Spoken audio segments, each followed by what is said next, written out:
நம்ம இன்னைக்கு வந்து ஆண்டவர்கிட்ட கேட்க போறோம். ஆமென். இல்ல நிறைய விஷயத்தை நம்ம கேட்டுருப்போம் இதுக்கு முன்னாடி. அப்போ இதெல்லாம் வந்து நம்ம கைக்கு இன்னைக்கு வரணும். ஆமென். ஒருவேளை வராமல் இருக்குமானால் அதுக்குடைய தடை என்ன அப்படின்னு பார்த்து நம்ம ஜெபிக்க போறோம். ஆமென். ஹல்லேலூயா. சோ நம்ம நெடுங்காலமாய் நம்ம கேட்டுக்கொண்டே இருப்போம் ஒரு சில காரியங்கள், அது நம்ம கைக்கு சீக்கிரமா வராது. சோ அது இந்த தடை ஏன் அப்படின்னா வேதத்துல இருந்து ஒரு சில காரியங்கள் நம்ம பார்த்து நம்ம ஜெபிக்க போறோம். சோ இன்னைக்கு நாம வந்து நாம பிலீவர்ஸ், நாம ஆண்டவரை நம்பி வந்திருக்கிறோம். அதனால நாம வந்து ஒரே ஒரு தெய்வம், நம் உலகத்தை உண்டாக்கின தெய்வம், அவர் வந்து நம் மத்தியில அவர் சாவாவே உயிரோடு கூட இருக்கிறார். ஆமென். அவர் சொல்லுகிற வார்த்தை, என் நாமத்தினாலே, என் நாமம் என்ன சொல்லுகிறவர் இயேசு, ஆண்டவராக இயேசு என்று சொல்றார். அப்போ அவருடைய நாமத்தினாலே எதை கேட்டாலும், அல்லேலூயா. இன்னைக்கு நாம வந்து பாத்தீங்கன்னா எதை நாம கேட்கிறோம் அப்படின்னு பாத்தீங்கன்னா நம்முடைய விருப்பங்களை நாம கேட்டுக்கொண்டிருக்கிறோம். ஆமென். நிறைய நேரத்துல நம்மளுடைய விருப்பம் நிறைவேறும்படியா நம்ம கேட்கணும். நல்லது, அது அப்படிதான் கேட்கணும். சோ அது ஒரு சில நேரம் லாஸ்ட் வந்து கேட்கக்கூடாது, இச்சைகளை கேட்கக்கூடாது ஆண்டவர்கிட்ட. ஆமென். ஆண்டவர் அதை செய்ய மாட்டார். ஒரு சில விருப்பங்கள் நம்ம அளவுக்கு மீறி இருக்கும் பாருங்க. இப்போ நான் போயிட்டு ஆண்டவரே எனக்கு ஒரு ஜெட்டை கொடுங்க, பிரைவேட் ஜெட்டை கொடுங்க நான் கேட்கறது லாஸ்ட். என் திராணிக்கு தக்கதாக, அதாவது என்னால எவ்வளவு அளவு தூக்க முடியுமோ அவ்வளவு அளவுதான் ஆண்டவர் கொடுப்பாங்க. ஆமென். ஹல்லேலூயா. இன்னைக்கு ஆண்டவருடைய பாதத்துல நாம கேட்க போகிறோம். எதை கேட்டாலும் நான் தருவேன் ஆண்டவர் சொல்லிட்டார். அப்போ நாம எதை கேட்கிறோம், கருத்தாய் நாம் கேட்கிறவர்களாய் காணப்பட வேண்டும். எலியா நம்மை போல பாடுள்ள மனுஷனாய் இருந்தும் அவர் கருத்தாய் ஜெபித்தார். எப்படி ஜெபித்தார்? கருத்தா ஜெபிக்கணும். மழை வரணும்னு ஜெபித்தார். மழை வந்துச்சா இல்லையா? வந்து அப்புறம் மழை வந்து ஸ்டாப் ஆகணும்னு ப்ரே பண்ணார். மழை ஸ்டாப் ஆயிடுச்சு. ஆமென். யோசுவா ஜெபிக்கும் போது, யோசுவா யுத்தத்துக்கு போகும்பொழுது சூரியனை நிற்க வைக்கிறார். ஆமென். அவர் ஜெபிக்கிறாரு, ஆண்டவரே இந்த நான் யுத்தத்துல போய் ஜெயம் பெற்று வர வரைக்கும் இந்த சண்டை நான் பண்ண தடுத்து நிக்கணும் அப்படின்னு சொல்ற. அங்கே ஸ்டாண்ட் பையா நிக்குது. அப்போ கர்த்தர் ஜெபத்தை கேட்க இயற்கையை அசைக்க தெய்வம் நல்லவராக இருக்கிறார். ஆமென். ஹல்லேலூயா. இப்போ இன்னைக்கு நாம ஆண்டவருடைய பாதத்துல நாம என்ன கேட்க போகிறோம் அப்படின்னு பாத்தீங்கன்னா, ஆண்டவருக்கு பிரியமா இருக்கிற ஜெபங்களை நாம் ஏறெடுக்க போகிறோம். அதாவது ஜெபிக்கிறவங்க என்ன பண்ணக்கூடாது அப்படின்னு பாத்தீங்கன்னா, விசுவாசம் இல்லாம ஜெபிக்க கூடாது. ஃபெய்த்தோட தான் நம்ம ஜெபிக்கணும். அதாவது நான் இதை பெற்றுக்கொண்டேன் என்ற நிச்சயத்தோடு ஜெபிக்கணுமா? எப்படி ஜெபிக்கணுமா? முன்னாடியே நம்ம வெளியே போனோம்னா, இப்போ நான் ஒரு வேலைக்காக ஜோப் பண்ணிட்டு இருக்கிறேன், இல்ல என்னோட வீட்டுக்காக நான் ஜோப் பண்ணிட்டு இருக்கிறேன், இல்ல நான் ஒரு காருக்காக ஜோப் பண்ணிட்டு இருக்கேன், இல்ல ஒருவேளை நான் இன்டர்வியூக்காக ஜோப் பண்ணிட்டு இருக்கேன் அப்படின்னா, இதை நான் பெற்றுக்கொண்டேன், அதாவது ஆல்ரெடி ஐ ரிசீவ், அப்படிதான் ஜெபிக்கணும் ஆண்டவர் சமூகத்துல போய். ஹல்லேலூயா. அதான் யாக்கோபுல நம்ம வாசிக்கிறோம். யாக்கோபு 1ஆம் அதிகாரம் 5ஆம் வசனத்தை நாம் வாசிப்போம். உங்களில் ஒருவன் ஞானத்திலே குறைவுள்ளவனாய் இருந்தால் யாவருக்கும் சம்பூரணமாய் கொடுக்கிறவரும் ஒருவரையும் கடிந்து கொள்ளாதவருமாகிய தேவனிடத்தில் கேட்க கடவன், அப்பொழுது அவனுக்கு கொடுக்கப்படும். ஆமென். இப்போ ஞானத்தை ஆண்டவர்கிட்ட கேட்கணும். ஆமென். ஞானம் வந்து நமக்கு ரொம்ப முக்கியம். உலகத்துல வந்து பாத்தீங்கன்னா, நம்ம இந்த உலகத்துல வாழணும்னா ஞானம் ரொம்ப முக்கியம். வீடு கட்டப்படணும்னா ஞானம் முக்கியம். சபை கட்டப்படணும்னா ஞானம் முக்கியம். வேலை செய்யணும்னா ஞானம் முக்கியம். இப்போ இந்த ஞானத்துல நமக்கு குறை வரும் பொழுது, இப்போ நான் எப்படி ஜெயிக்கணும் அப்படின்னா, எந்த ஞானத்துல நமக்கு குறைவு இருக்கிறதோ நாம யார்கிட்ட கேட்கணுமா? சம்பூர்ணமாய் கொடுக்கிற அபண்டன்ட்லி, ஆமென், அவர்கிட்ட போய் நாம கேட்கணும். இப்போ நான் இது என்னால முடிக்க முடியல, இப்போ ஒரு ப்ராஜெக்ட் கொடுக்குறாங்க, அதை என்னால முடிக்க முடியல, அப்ப என்ன பண்ணணுமா? ஏன் முயற்சியில நான் ட்ரை பண்ணி அதை வந்து சொல்யூஷனே கிடைக்காது. அப்போ நாம என்ன பண்ணணும்? ஜெபிக்கணும். ஞானம் கொடுங்க ஆண்டவரே, இந்த ஜெயிக்கிற ஞானம் கொடுங்க ஆண்டவரே. அப்போ பிதா கிட்ட நாம என்ன பண்ணணுமா? ஜெபிக்கணும். ஹல்லேலூயா. 6ஆம் வசனத்தை வாசிங்க பிரதர். ஆனாலும் அவன் எவ்வளவாகிலும் சந்தேகப்படாமல், நோ டவுட், விசுவாசத்தோட கேட்க கடவன்.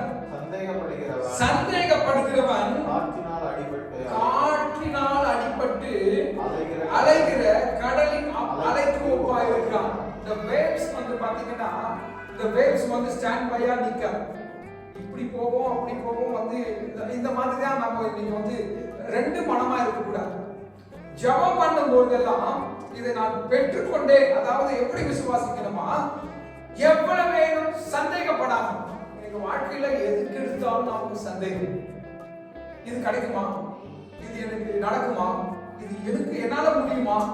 இப்படிதான் நம்ம வந்து சந்தேகப்பட்டுட்டே இருப்போம். இன்னைக்கு ஆண்டவர் நம்மளை பார்த்து சொல்றார், தேவ பிள்ளைகளை நம்ம பார்த்து சொல்றார், எவ்வளவு வேணும் சந்தேகப்படாம. சந்தேகம் நோ டவுட். எதுல இருந்தாலும் நமக்கு டவுட் வருது, இது நாம போனா இது நடக்குமா, நமக்கு இது எனக்கு கிடைக்குமா அப்படி நம்ம சந்தேகப்படுறோம். இன்னைக்கு ஆண்டவர் சொல்றாரு, நம்ம பார்த்து சொல்றாரு, எவ்வளவு வேணும், எல்லாம் சொல்லுங்க, எவ்வளவு வேணும் சந்தேகப்படாமல். சந்தேகப்படாமல் விசுவாசத்தோடு ஃபெய்த்தோடு நாம் என்ன பண்ணணுமா, அவரிடத்துல கேட்க கடவுள். ஆமென்.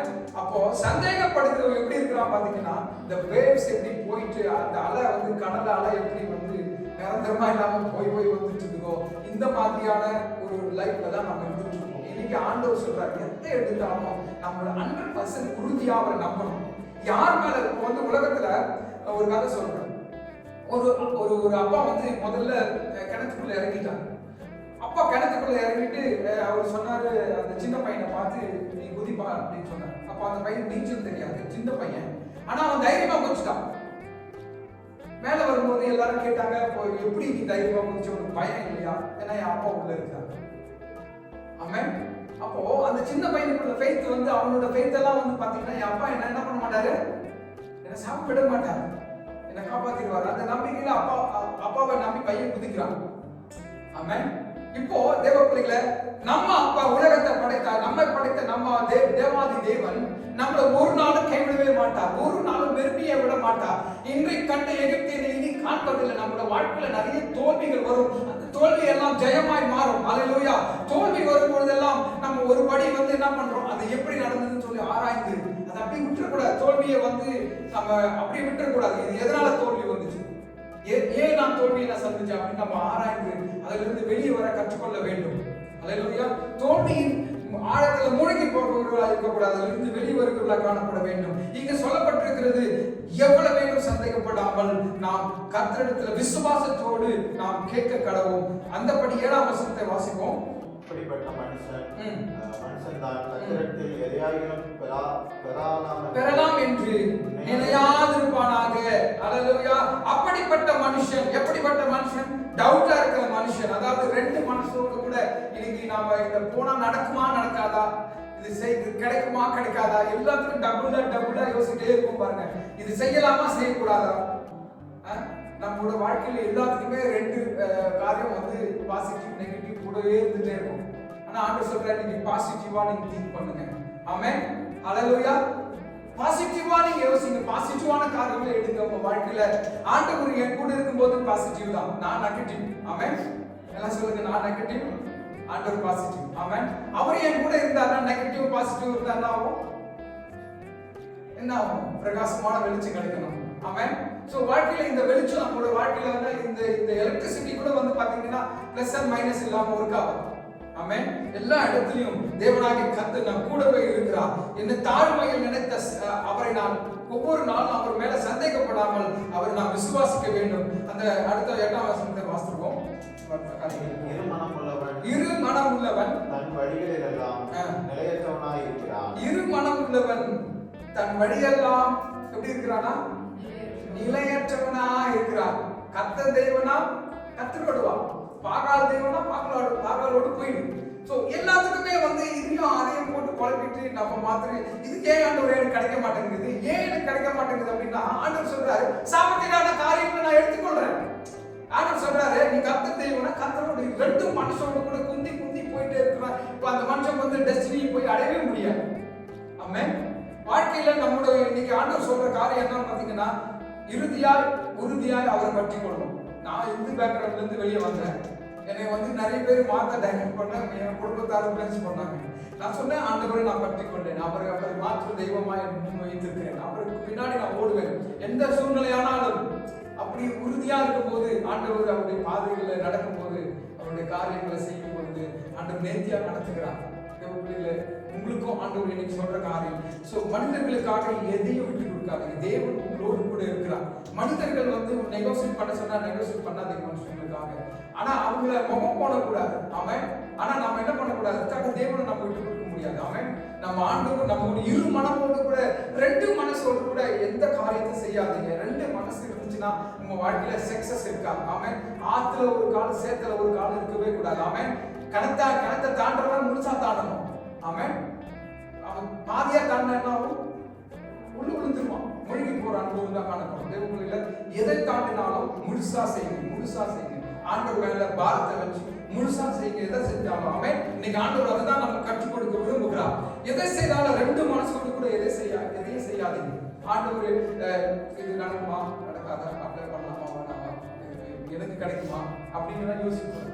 அவன் இந்த இடத்துக்கு நான் போகலாமா போகக்கூடாதா அப்படின்னா இப்படி யோசிச்சுட்டு ஆண்டவர் கேட்ட போய் கேளுங்க. ஆண்டவர் உங்களுக்கு அவர் எல்லா காரியத்தையும் வெளிப்படுத்த வல்லவராக இருக்கிறார். ஆமென், ஹல்லேலூயா.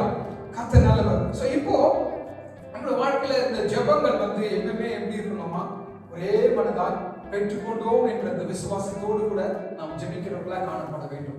அதாவது நான் ரிசீவ் பண்ணிட்டு ஆல்ரெடி நான் ரிசீவ் பண்ணிட்டு நாம் விசுவாசிக்கிறோம். ஒவ்வொரு நாளும் அந்த ஜெபத்துல நாம ஒரு நாளும் குறைவு வைக்கவே கூடாது. ஆமென், ஹல்லேலூயா. சோ விசுவாசம் என்ன பண்றது பாத்தீங்கன்னா, விசுவாசத்தை குறித்து ஒரே ஒரு வசனத்தை நான் காண்பிக்க வேண்டும். எபிரேயர் 11ஆம் அதிகாரம் 1ஆம் வசனத்தை நான் வாசிப்படியா கேட்கிறேன். எபிரேயர் 11:1. விசுவாசமானது நம்பப்படுகிறவைகளின் உறுதியும் காணப்படாதவைகள் நிச்சயமா இருக்கிறது. இது எதுக்காக இந்த வசனத்தை நான் வாசித்தேன் அப்படின்னா, இப்போ நான் விசுவாசிக்கிறேன் அப்படின்னா என்ன பண்றேன், கண்ணுக்கு முன்னாடி தெரியாத காரியத்தை நான் என்ன பண்ணணும், அதுக்கு பெற்றுக்கொண்டே நான் விசுவாசிக்கணும். ஆமென். இன்னைக்கு நீங்க விசுவாசிங்க, நம்புங்க. இப்போ பாத்தீங்கன்னா இது எனக்கு கிடைக்குமா கிடைக்காதா அப்படின்னு நம்ம யோசிச்சுட்டு இருக்கோம். அப்போ அது பெற்றுக்கொண்டே நம்ம விசுவாசிக்கணும். மேல வைக்கிற நம்பிக்கை நம்மள ஒரு நாளும் வைக்கப்பட விடாது. இத்தனை பேர் ஆமென் சொல்றீங்க. ஆமென். யார் மேல நம்ம நம்பிக்கை வைக்கிறோம்? மனுஷங்க மேல நம்பிக்கை வச்சுக்கலாம். நம்ம ஒரு நாளும் அவங்க நம்மள கை விரிச்சுட்டு போயிடுவாங்க. முடியாதுமா, என்னால அதை செய்ய முடியல, நான் நினைச்சிட்டு இருந்தா செய்யலாம் தான், ஆனா என்னால இப்ப முடியல அப்படின்னு சொல்லுவாங்க மனுஷங்க. ஆனா ஆண்டவர் அப்படி சொல்லவே மாட்டார். தேவ பிள்ளைகளே, உன்னையும் என்னையும் நேசிக்கிற கர்த்தர் இன்னைக்கு நம்மோடு கூட இருக்கிறார். ஜெபத்தை நாம் எப்பொழுதும் நாம் ஜெபிக்கிறவர்களா காணப்பட வேண்டும். குடும்பத்துல கூட ஒரு ஜெபம் காணப்பட வேண்டும். கணவன் மனைவிக்குள்ள எந்த காரியத்தை எடுத்தாலும் போய் ஜெபிங்க. ஆமென், ஹல்லேலூயா. ஜெபம் இல்லாம எந்த ஒரு காரியத்தையும் துவங்காதீங்க. ஜெபம் வாழ்க்கையில பாத்தீங்கன்னா ஜெபிக்கிறவர்கள் ஜெயம் எடுப்பார்கள். ஜெபிக்கிறவர்களோட வாழ்க்கையில தான் பாத்தீங்கன்னா அற்புதங்கள் அடையாளங்கள் நடக்கும். ஜெபிக்கிறவங்க தான் சாத்தானை ஜெயிக்க முடியும். ஜெபிக்கிறவங்களா தான் டெம்ப்டேஷனை மேற்கொள்ள முடியும். தேவப்பிள்ளைகள வாழ்க்கையில டெம்ப்டேஷன் இந்த உலகத்துல எங்க போனாலும் நம்மளை பின்தொடர்ந்து வருகிறது. பாவம் பின்தொடர்கிறது, அநீதி பின்தொடர்கிறது. இது எல்லாவற்றையும் ஜெயிக்க வேண்டுமானால் வாழ்க்கையில ஜெபம் ரொம்ப முக்கியம். ஆமென், ஹல்லேலூயா. சோ ஒரு காரியம் நான் சொல்ல விரும்புகிறேன். ஆண்டவர் என்ன சொல்றார்? கேளுங்கள், அப்பொழுது உங்களுக்கு கொடுக்கப்படும். தேடுங்கள், அப்பொழுது நீங்க என்ன பண்ண, மத்திய 7:7 வாசிக்கிறோம். தேடுங்கள், அப்பொழுது கண்டடைவீர்கள். தட்டுங்கள், அப்பொழுது உங்களுக்கு திறக்கப்படும். எதுவுமே ஆண்டவர் சொல்றார், நீங்க செய்யுங்க. முதலாவது நீங்க அடியெடுத்து வைங்க. அப்பதான் ஆண்டவர் எல்லா காரியத்தையும் செய்ய முடியும். ஆமென், ஹல்லேலூயா. அப்ப ஆண்டவர் எல்லாவற்றையும் செய்ய முடியும். அவரால் எல்லாவற்றையும் செய்ய முடியும். ஆனா ஆண்டவர் சொல்றாரு, நீங்க கேட்கணும்னு எதிர்பார்க்கிறார் ஆண்டவர். ஆமென். இப்போ சின்ன பிள்ளைங்க நாம ஏற்கனவே எதனா வாங்கி வச்சிருப்போம், பிள்ளைங்களுக்கு கொடுக்கறதுக்காக வாங்கி வச்சிருப்போம். அந்த பிள்ளை கேட்குதா நம்ம கட்ட நம்ம ஒரு ஆவலா எடுத்து பார்த்துட்டு இருக்கோம். நமக்கு தாய் தகப்பனுக்கு தெரியும் இந்த விஷயம். அப்போ அந்த பிள்ளை கேட்கும் பொழுது அதை கொடுக்கும் போது அதனுடைய வேல்யூ தெரியும். கேட்காம கொடுத்துருந்தா தூக்கி போயிருப்பாங்க பசங்க. அப்போ அதனோட வேல்யூ தெரியாது. அப்ப அதனாலதான் ஆண்டவர் கேளுங்க. ஆண்டவர் சொல்றாரு எல்லா காரியத்தையும் கேட்கணும்னு எதிர்பார்க்கிறார். ஆமென். ஒரு இடத்துல சொல்லப்பட்டிருக்கிறது, நம்ம கேட்கறதுக்கு முன்னாடியே பிதா அறிந்திருக்கிறார். அப்ப அவர் அறிந்திருக்கிற கொடுக்க வேண்டியதானே, ஏன் கொடுக்க மாட்டேங்கிறார்? ஏன் கொடுக்க மாட்டேங்கிறார் அப்படின்னா ஆண்டவர் அவர்கிட்ட கேட்கணும்னு எதிர்பார்க்கிறார். ஆமென். ஒரு அந்த தகப்பனா அவர் எதிர்பார்க்கிற காரியம் நான் அவர்கிட்ட கேட்கணும். ஆமென். கேட்கிற பிள்ளைங்க பெற்றுக்கொள்வாங்க. அதனாலதான் தட்டுங்கள், அப்பொழுது உங்களுக்கு திறக்கப்படும் ஆண்டவர் சொல்றார். அப்போ கேட்கிற எவனும் பெற்றுக்கொள்கிறார். ஆமென். இங்க தமிழ்ல எவனும் இருக்கு, இங்கிலீஷ்ல இருக்கு. சோ ஓகே, யாரும் அப்போ எவனாவது யாரா இருந்தாலும் ஆண்டவர்கிட்ட கேட்கிற எவரும் பெற்றுக்கொள்வார்கள். ஆமென். இன்னைக்கு நாம் விசுவாசிப்போம். கர்த்தர் நல்லவர். ஒரே உதாரணம், 2 உதாரணம் நான் வச்சிருக்கேன். ஒன்னு ஈசாக்கு, இன்னொன்னு ரெபேக்கா. இவங்க 2 பேருமே ஹஸ்பண்ட் ஒய்ஃப். ஆமென். ஈசாக்கு ரெபேக்கா இவங்க எல்லாருக்குமே தெரியும். உங்களுக்கு அவங்கள உலகத்திலேயே அந்த பைபிள்லயே பாத்தீங்கன்னா 2 பேரா வாழ்ந்தவங்க அவங்க மட்டும்தான். பழைய ஏற்பாட்டுல ஹஸ்பண்ட் ஒய்ஃப், ஒரே ஒய்ஃப் ஒரே ஹஸ்பண்ட் அப்படின்னா யாரு பாத்தீங்கன்னா ஈசாக்கு ரெபேக்கா. இவங்க மட்டும்தான் நம்ம பார்க்க முடியும். கப்பல்ஸ் பத்தி நம்ம பார்க்க போறோம். இப்போ அவங்க என்ன பண்றாங்க அப்படின்னு பாத்தீங்கன்னா, ஆதியாகமம் 25ஆம் அதிகாரம். ஆதியாகமம் 25ஆம் அதிகாரம் 25ஆம் அதிகாரம் 21ஆம் வசனம். இருந்த தன் மனைவிக்காக ஈசாக்கு கர்த்தரை நோக்கி வேண்டுதல் செய்தான். கர்த்தர் அவன் வேண்டுதலை கேட்டருளினார். அவன் மனைவி ரெபெக்காள் கர்ப்பம் தரித்தாள். இப்போ யார் ஜெபிக்கிறாரு? ஈசாக்கு தன் மனைவிக்காக ஜெபிக்கிறார். இப்ப நான் ஏற்கனவே குடும்ப ஆசீர்வாத ஜெபத்துல இதை பேசியிருந்தேன். கணவன் மனைவிக்காக ஜெபிக்கணும் நம்ம குடும்ப ஆசீர்வாத ஜெபத்துல பேசியிருந்தோம். இப்போ இங்க என்ன சொல்லப்பட்டிருக்கிறது அப்படின்னு பாத்தீங்கன்னா, ஈசாக்கு தன் மனைவிக்காக ஜெபிக்கிறார். ஆமென். இப்போ இந்த ஜெபிக்கிற அந்த அனுபவம் நமக்கு வேணும். எந்த ஒரு காரியத்தை எடுத்தாலும் குடும்ப தலைவர்கள் நாம ஜெபிக்கணும். ஜெபம் இல்லாவிட்டால் நம்மளோட வாழ்க்கையில மலடு காணப்படும். மலடுனா உங்களுக்கு புரியும், ஆசீர்வாதம் இல்லாத தன்மை. அதாவது இங்க காணப்பட்டது கர்ப்பத்தின் மலடு. நான் ஆவிக்குரிய காரியங்களை சொல்லுகிறேன். ஜெபிக்கல அப்படின்னா அந்த இடத்துல மலடு காணப்படும், அதாவது ஒருமை காணப்படும். தேவ பிள்ளைகளை நீங்க ஜெபிக்கணும்.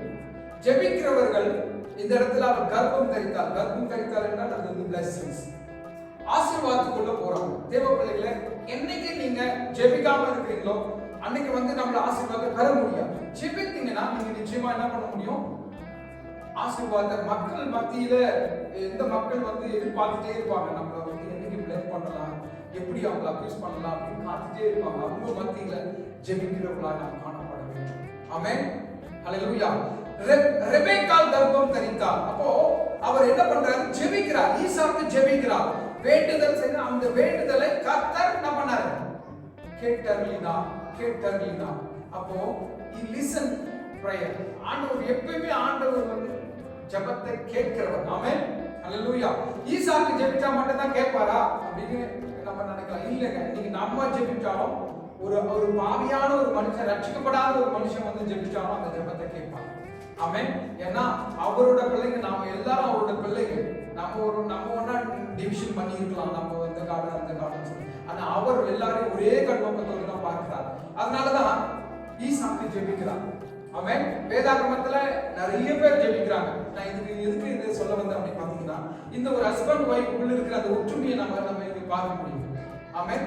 சரி, ஈசாக்கு ஜெபித்தார். அடுத்தது ரெபெக்கா 22ஆம் வசனத்தை வாசிங்க. அவள் கர்ப்பத்திலே பிள்ளைகள் ஒன்றோடு ஒன்று மோதிக்கொண்டிருந்தன.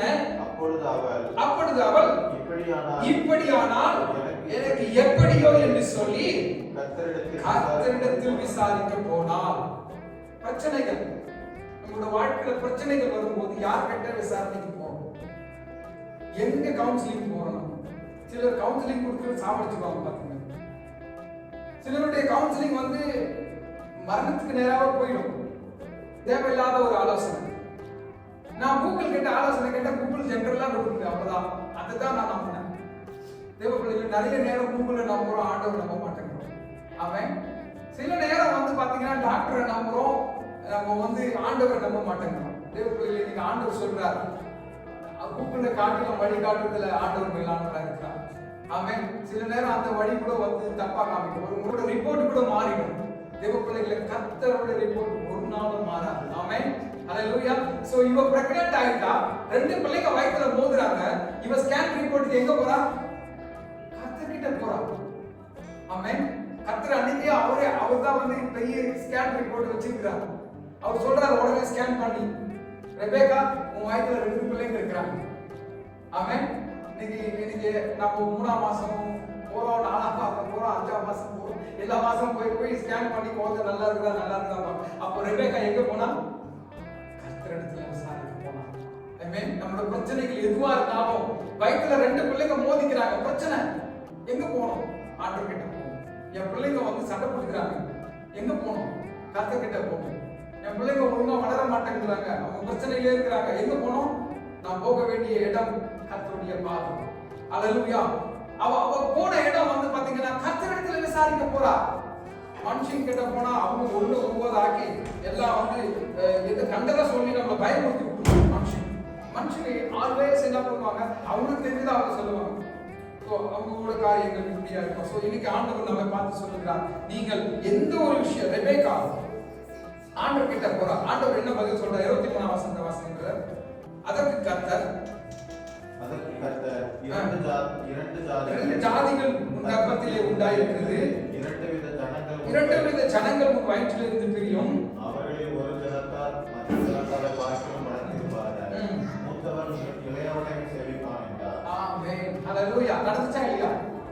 இது எல்லாம் பின்னாடி நடந்துச்சு. அப்ப கர்த்தர் கொடுக்கிற ரிப்போர்ட் ஒரு நாளும் மாறாது. ஆமென். அல்லேலூயா. கர்த்தர் மாறாதவர், அவருடைய வார்த்தை மாறாதவைகள். யாரை நம்பி நாம இங்க வந்திருக்கிறோம்? எந்த நம்பிக்கையில வெளியில போயிட்டு வீட்டுக்கு போறோம்? ஆமென். நம்ம நினைக்கலாம் ஒருவேளை நான் நல்லா தானே இருக்கிறேன், ஆரோக்கியமா தான் இருக்கிறேன் நம்ம நினைக்கலாம். ஆனா அந்த கர்த்தர் கூட இருக்கிறார். ஆமென். நாம் விசுவாசிக்கிற தேவன் என்ன நடத்துறார். அவர் கூட இல்லாவிட்டால் நம்மளோட வாழ்க்கையில ஒரு சில நேரம் டிஸ்ட்ராக்ஷன் நம்மளோட வாழ்க்கையில வருது. சோ அதை காட்டிலும் இன்னைக்கு தேவன் கூட இருக்கிறார்னு நாம் விசுவாசிப்போம். ஆமென். அல்லேலூயா. ரெபேக்கா ஜெபித்தாள், ஈசாக்கு ஜெபித்தாள், ஒரு குடும்பம் ஜெபிக்கணும். ஆமென். அப்ப நம்ம ஜெபிக்கணும். நம்மளோட வாழ்க்கையில ஜெபம் இல்லை அப்படின்னா குடும்பத்துல பாத்தீங்கன்னா எந்த ஒரு பிரச்சனை எடுத்தாலும் அதுக்கு நம்ம ஜெபம் தான் தீர்வாக. அப்போ நம்மளுடைய வாழ்க்கையில் இருக்கிற எல்லா மலட்டின் தன்மையும் மாற வேண்டுமானால் ஒரு பிளெஸிங்ஸ் இல்லாத ஒரு காரியம் அப்ப பார்த்தாலும் ஒரு ட்ரைனஸ் இருந்துட்டே இருக்குது. இன்னைக்கு நம்ம ஜெபிக்கிறவர்களாக காணப்படுறது. நீங்க ஜெபிங்க.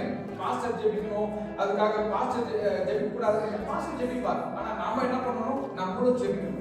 ஆமென். நம்முடைய பிரச்சனைக்கு நாம போய் டைரக்டா ஆண்டவர் கிட்ட கேட்கும் பொழுது ஆண்டவர் நமக்கு நிறைவான பலனை அனுப்புகிறார். ஆமென். ஹல்லேலூயா. ஒரு சிலருக்கு ஜெபிக்க தெரியாது, அவங்களுக்கு பாஸ்டர் ஹெல்ப் பண்ணலாம். அப்ப எல்லா நேரமும் நாம உங்களுக்காக ஜெபிக்கணும், அப்ப அவங்க ஜெபிக்காம இருக்கக்கூடாது அப்படின்னு ஆண்டவர் சொல்லல. நீங்க ஜெபிங்க.